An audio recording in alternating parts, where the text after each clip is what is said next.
Hi అండి. ఈరోజైతే నేను ఈ శారీ వచ్చేసి ఒక స్కూల్ టీచర్ యూనిఫామ్ అనమాట. అయితే ఆవిడ కాలర్ నెక్ పెట్టి కుట్టమన్నారు.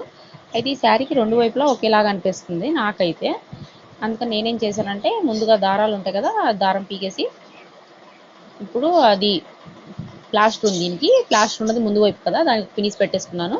ఇప్పుడు అలాగా తీసి బ్లౌజ్ పీస్ అనేది కట్ చేసుకున్నాను అనమాట.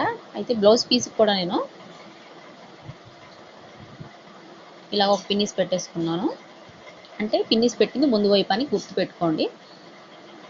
కట్ చేసేసుకొని వెనక వైపు తిప్పుకొని ఇప్పుడు బ్లౌజ్ అతికించుకొని మనం కుట్టుకోవచ్చు అనమాట. లేకపోతే నాకు రెండు వైపులో ఒకేలాగా అనిపిస్తుంది కాబట్టి ఎలా కుడతా అన్నది తెలియట్లేదు. అందుకని నేనైతే ఇలా ఫాలో అయ్యాను అనమాట. వీడియోని తప్పకుండా లైక్ చేయండి, అలాగే ఛానల్ సబ్స్క్రైబ్ చేసుకోండి.